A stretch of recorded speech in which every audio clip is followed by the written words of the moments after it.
All right, this morning we're going to be doing some more linear equations. We're going to be converting from slope-intercept form to standard form. Slope-intercept to standard form.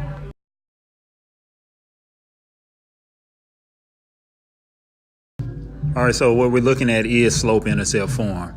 The good thing about slope-intercept form, this is one of the things that most students remember from algebra, no matter what class they're in. Even if they're wrong and I ask them, what's the equation? They'll say, y is equal to mx plus b. So I know they're remembering the equation. The main thing is they're probably just not remembering when it's supposed to be applied. But this is the slope-intercept form. Y is equal to mx plus b.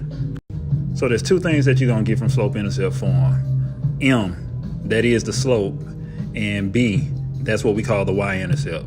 So slope and y-intercept are the two things you get from slope-intercept form, and that's where the name comes from. So this is what we call standard form. The best way to remember standard form is just know your ABCs, literally A, B, C. And then we put things in alphabetical order, X, Y. So we got AX plus BY is equal to C. This is what we call standard form. Now, sometimes you might see standard form in this form, right? Which is fine, but the most popular way, or the way that I recommend, would be the one that I have the box around. So either or would be considered standard form, but just know that AX plus BY is equal to C is going to be the most commonly used standard form for linear equations. So this is a standard form for linear equations. So this is literally the process that we're going to follow. We're going to start with something in slope-intercept form. We're going to take it through a process of simplification, and then we're going to end in standard form. The problem that we have from going from slope-intercept form to standard form is a lot of people stop here. This is the one thing that we cannot skip over. This is the one thing that's going to get us to our destination. So the process is going to be the most important thing that you're going to get from this lesson today. The process. All right, so let's go. Here we go. We have y is equal to negative 2x plus 5. Y is equal to negative 2x plus 5. We have slope-intercept form right now, and our goal is to get this in the standard. Now, this is no different from sorting out your laundry. Sometimes you got some things that stay in a certain pile and other things you got to move. When we organize laundry, we do it in terms of what type of fabric it is, if it's delicate, if it's regular cottons, if it's light or if it's dark, things like that. So there's categories that we use to move things into their proper place. The same thing applies when we look at equations. Remember, if we understand what standard form looks like, which is AX plus BY is equal to C, then we understand what needs to move and what needs to stay. I circled the one that I have to move, and I'm pointing to where it needs to go. And the plus 5 or the positive 5 is going to stay exactly where it's at. And the Y is not going to move either. All right, so this negative 2x has to come all the way over here. And once it crosses over this barrier, over this equal sign, it becomes a positive. So the negative 2x crosses over to here as a positive 2x. The y drops directly down. The equal drops directly down. The 5 stays, so we drop it down. And what we have is an ax plus by is equal to 5. We have something that's in standard form. Now that problem was able to be put into standard form with one step. All we did was move a negative 2x to the other side of the equal sign, and it was done. Now the next couple of examples that I'm going to do now has fractions, so these are going to take more than one step. So I have y is equal to 2/5 x plus 3. So this one has a fraction in it now, and it's going to take more than one step. All right, more than one step, but this is a very easy problem. All you have to do is remember the one key that I'm going to give you as far as dealing with this fraction.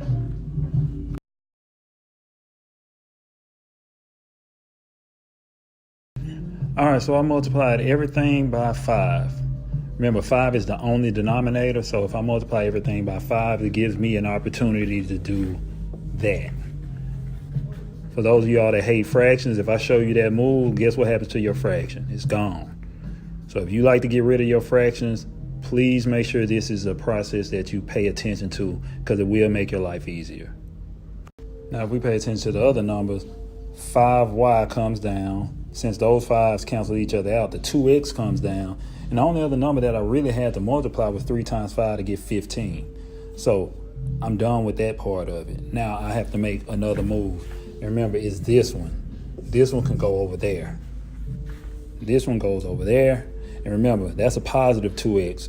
over here is going to be a negative 2x. So negative 2x comes over here. This comes down. That's a positive 5y. And since that's gone over there, this comes down now as a 15. And remember, the sign doesn't change on numbers that do not, go across that equal sign. So as long as it's staying on the same side of the equal sign, you can, just keep bringing those down line by line without changing signs on them. And it looks like I have it in standard form now. I have a negative 2x plus 5y is equal to 15. So there's another thing that I want to mention here. It just depends on what type of textbook you're dealing with. A lot of times in the textbooks, even though this is standard form, we don't like to lead with negative signs a lot of times. So I don't like to have negatives in the front of my problem. I'm okay with leaving it that way, but there's always a chance that all of your signs have to be switched to make that happen. So if I change that to a positive 2x, then that means I have to change this to a negative 5y, and that means I have to change this to a negative 15. This is still an equivalent statement. I kept everything consistent all the way across, which means this is still a correct answer. This is probably the one that's going to be like on a standardized test, your standard form, because it doesn't lead off with this negative sign. So either or is correct. You should know how to get to this one, but if need be, you should know how to swap it if you need to. So these two are your main possibilities for your final answer. All right, so my last example I'm going to do today, this one deals with a fraction. This doesn't have one fraction. This has two fractions in it, all right? Not one fraction, now it has two fractions. All right, so I have y is equal to 1/2 x plus 4/3. This time we don't have a single denominator. We have two of them. One is a 2 and the other one is a 3. So the step that I'm about to show you is going to be a little bit different from the way you've probably been taught. It still gets you there. It's still the same thing, but the way that it's going to look is going to look kind of funny at first, but you'll get why in 1 second.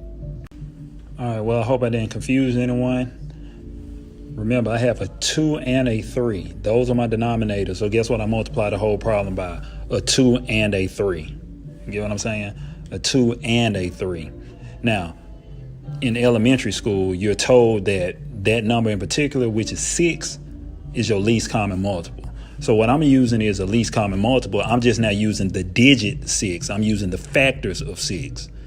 Everybody get what I'm saying? So it's a little bit different in the way that it looks, but it represents the same thing that I've been doing.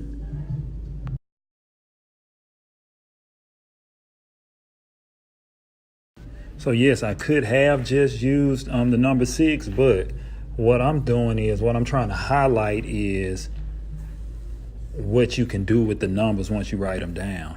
See how I struck them out? Now that they're stricken out, now I can start calculating. I get, what's that, 2 times 3? That's 6y. I've already crossed the 2's out, so basically I have a 3 times 1, which is a 3, so I have a 3x. Over here I crossed out the 3, so now I'm looking at a 4 times 2, which is an 8. And now I have 6y is equal to 3x plus 8. There are no more fractions in this problem. So by writing the factors, I eliminate careless mistakes. So a mistake can happen if you have to calculate and then divide later, because that's what happens when you use the number 6. But when you use 2 times 3, it's kind of hard to mess up when you see 2 3s and you strike them out or erase them out of your mind, and then you see those 2's match up and you erase those out of your mind. You're more likely to calculate the numbers that are left correctly than to try to calculate everything at one time. All right, and we're back to moving things back and forth over the equal sign. Looks like this goes in one direction, right? That goes over here, which will be a negative 3x once you get rid of it from over here to over here. This comes down, and that comes down to here, and that's a positive 8. So what I have is negative 3x plus 6y is equal to 8. This is standard form. Now remember, it's leading with a negative sign.